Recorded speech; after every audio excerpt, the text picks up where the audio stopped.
informations, les news en anglais, n'est-ce pas, de cette semaine. Bien entendu, tout le monde est au courant de ce qui s'est passé cette semaine dernière même, l'événement le plus important, le plus marquant de cette semaine, peut-être même de cette année, et certainement de toute l'histoire de notre président. Je vous annonce 577 chômeurs en plus. Bien entendu, c'est un trait d'humour concernant les 577 députés qui sont payés très cher pour être très absents à l'Assemblée nationale. Je pense que si le gouvernement change de cap et d'orientation politique, les députés seront certainement beaucoup plus présents à l'Assemblée et mériteront enfin leur salaire. Quoi qu'il en soit, il s'agit bien entendu de la dissolution de l'Assemblée nationale. Les 577 députés qui votent et qui régissent nos lois. Bien. Une dissolution à la hâte, une grande surprise pour tous les partis politiques. Même probablement une grande surprise du président qui a agi, je pense, comme un enfant un peu trop gâté et qui tape un peu du pied par terre et qui dit « Hey, je veux !» Et je pense qu'aujourd'hui, le président se demande pourquoi est-ce qu'il a fait ça. Personne ne se l'explique.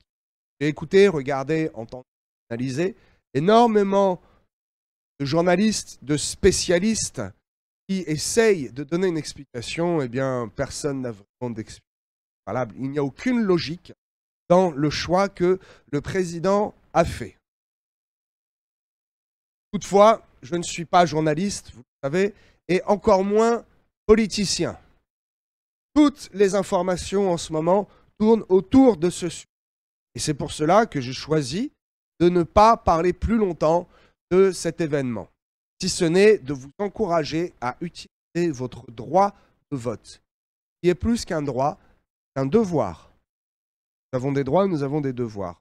Nous avons le devoir d'aller voter pour les prochaines législatives qui auront lieu donc le 29 et le 30 juin pour le premier tour. Et s'il y a, peut-être qu'il y a un deuxième tour, cela sera le 6 et le 7 juillet. Voyez-vous l'importance de se tenir informé et d'être au clair au niveau de ces papiers? Combien de nos concitoyens aujourd'hui regrettent et utilisent cette expression de « Oh, je me mords les doigts ». Ils le font certainement pour de vrai. Parce que, avec ce qui se passe, beaucoup réalisent qu'il est important d'aller voter. Et ils voudraient aller voter.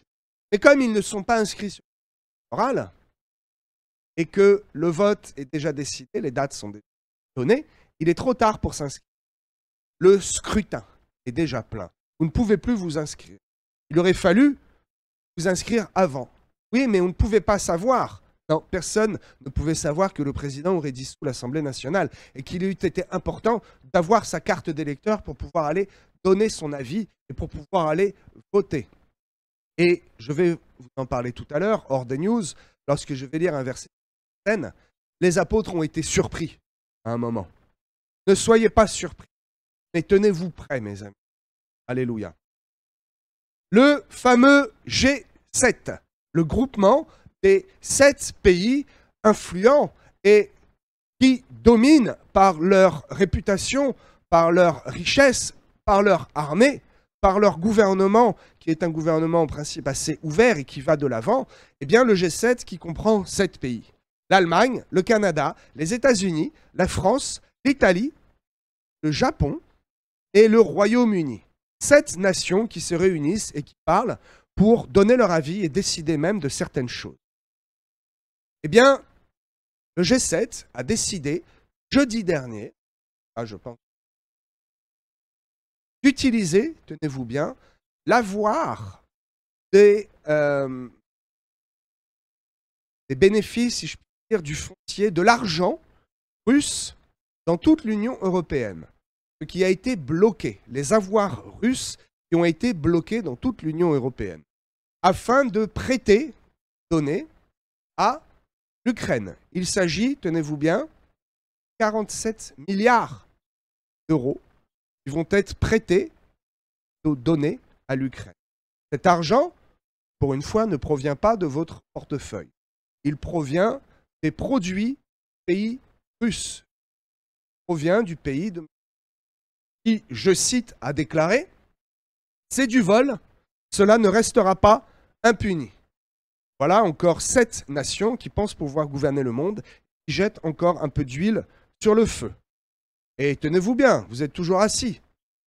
Comme si cela ne suffisait pas, le fameux président en pyjama, vous savez maintenant de qui je parle, demande, réclame avec fermeté les 300 milliards, voici 300 milliards d'avoirs russes qui sont gelés par la Banque européenne, la Banque centrale européenne. Il y a 300 milliards d'avoirs russes, donc en or et en argent sonnant et trébuchant, qui sont bloqués dans les banques.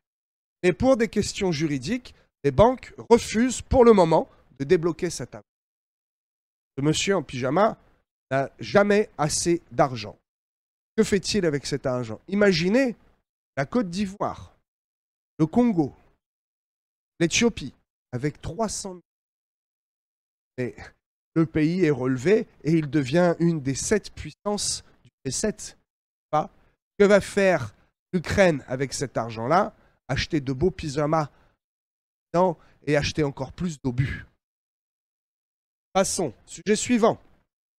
Un plan de trêve à Gaza a été proposé à l'initiative de M. Biden, plutôt par Israël, soumis à M. Biden, président des États-Unis, qui se veut l'intermédiaire, et qui propose cela au Hamas. Le Hamas a fait la fine bouche et a déclaré que, en ces conditions, dans ces circonstances, dans cette présentation de l'accord de trêve, ils n'en veulent pas parce que la trêve est une trêve. Et eux ne veulent pas de trêve. Ils veulent un arrêt définitif. Ils veulent un calendrier sur lequel la trêve se prolonge définitivement et la fin de la guerre afin qu'ils puissent reprendre le contrôle total sur ces pauvres citoyens de la bande de Gaza qui, je pense, je l'espère pour une majorité, moi je l'espère, sont contre ce mouvement terroriste de Hamas. Il veut imposer sa façon de gouverner. C'est bien à cause de ce gouvernement terroriste que la population en souffre. Ces mêmes personnes qui font l'objet de manifestations nombreuses. On défend la Palestine avec des drapeaux sur les Champs-Élysées. Pour toutes sortes d'occasions, il est toujours bon de sortir un drapeau de la Palestine. Mais quel est ce vrai combat de Palestine? Souvenez-vous que beaucoup d'entre eux soutiennent le gouvernement. Mais beaucoup le soutiennent. Le gouvernement qualifié de terroriste. Pas par tous les pays, malheureusement. Le gouvernement qui a déclaré vouloir éradiquer, je cite, tuer tous les juifs, éradiquer tous les juifs, les pousser à la mer. Aucun gouvernement mondial n'a osé déclarer ça contre eux. Et nous laissons dans notre pays jeunes manifester avec le drapeau de ce pays qui a déclaré vouloir faire à nouveau un génocide. Seigneur, pardonne-leur, ils ne savent pas ce qu'ils font. Souvenez-vous du 7 octobre, où il n'y a pas eu que des militaires ou que des civils de tuer. Des bébés et des vieillards qui ont torturé. Quelle nation, quel gouvernement capable de faire ce genre d'atrocité? Un seul au monde, le Hamas, qui malheureusement aujourd'hui est soutenu par quelques-uns de nos compatriotes. Mes amis, ouvrons les yeux. Un drame, un grand malheur dans le milieu évangélique. Mercredi dernier, je ne vais pas passer à côté de Maman Blanche, la femme, bien-aimé pasteur Marcelo Tunasi. Je n'utiliserai pas les termes que le monde utilise, mais j'utiliserai plutôt un terme évangélique, un terme d'espoir. Son âme a rejoint le sein d'Abraham. Il a plu à Dieu de reprendre son. Qu'avons-nous à dire? Je n'ai pas plus d'explications et je ne chercherai pas plus.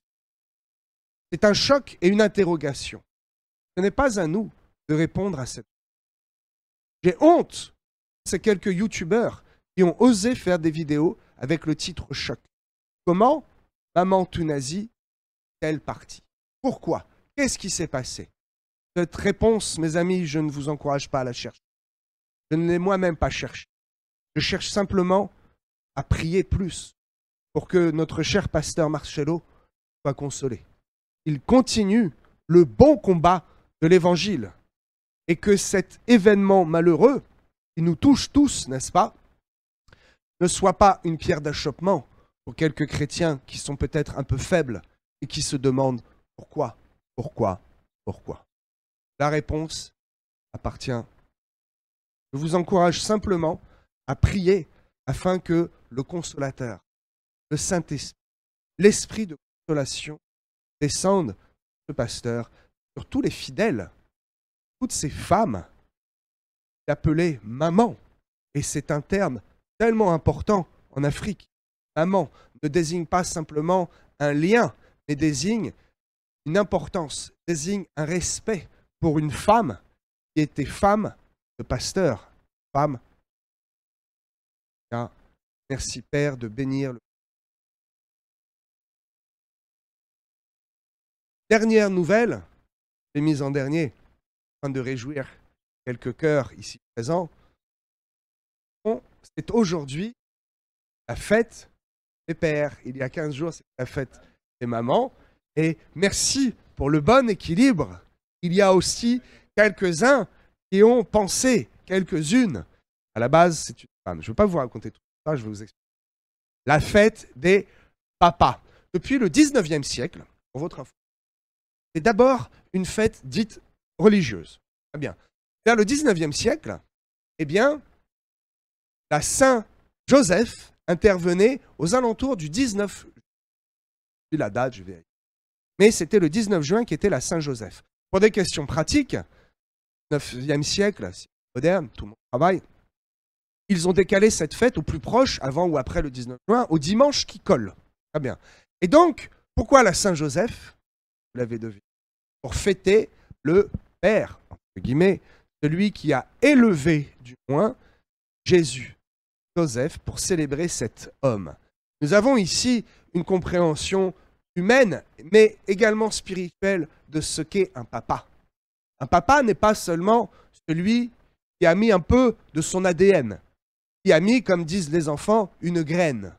Le papa est celui, avant tout, qui élève spirituellement, élève l'enfant et en prend soin.